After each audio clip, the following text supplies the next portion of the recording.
There's a lovely story told of a conversation between an elderly church warden and a newly arrived vicar. "So how long have you been a church warden?" the vicar asked. 34 years, came the reply. "Gosh, that's a long time," commented the vicar. "I guess you must have seen a fair few changes over the years." "Yep," said the church warden with a steely gaze, "and I've resisted every single one of them." Very few of us enjoy change. Not just because it means getting used to new ways, but also because it will often mean losing things that have become precious to us. So we tend to want to cling on to what's familiar. But Jesus often challenged the status quo. In the Sermon on the Mount, recorded in Matthew chapter 5, Jesus says several times, "You have heard it said, but I said to you." He asked his hearers to reconsider their approach to the law. His disciples often struggled, at one point saying, "This teaching is difficult. Who can accept it?" Although the good news of Jesus is unchanging, the communities that we love and serve definitely are not. Of course, we don't just change for the sake of it. We shouldn't follow fads and fashions in the church. But that doesn't mean we don't change at all. As God calls us to join in with his mission in a changing world, we're going to have to change how we go about being and doing church so that it fits into that world.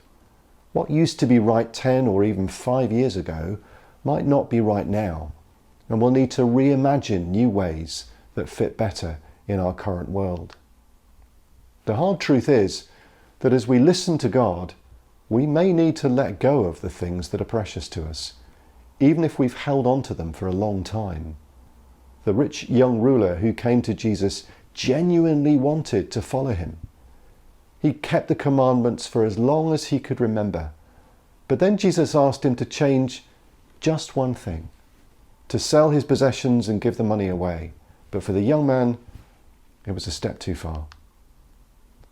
This was the last thing the official expected to hear, records Luke. He was very rich and became terribly sad. He was holding on tight to a lot of things and not about to let them go. I wonder what precious things we're holding on to that are stopping us from really following Jesus as individuals and as churches. It may just be that God is asking us to let go of them so that he can give us something new. Adapting what we do and think and say as we go about the business of God in the church is really about a change of heart.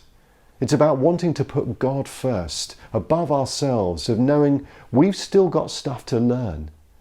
Paul warned the church in Corinth about thinking they've got nothing left to learn. "You might be sure of yourselves," he wrote, "but we live in the midst of frailties and uncertainties." Paul wasn't above a bit of sarcasm. If you struggle with change, you could do worse than look at the story of Saul, who became Paul in the Bible.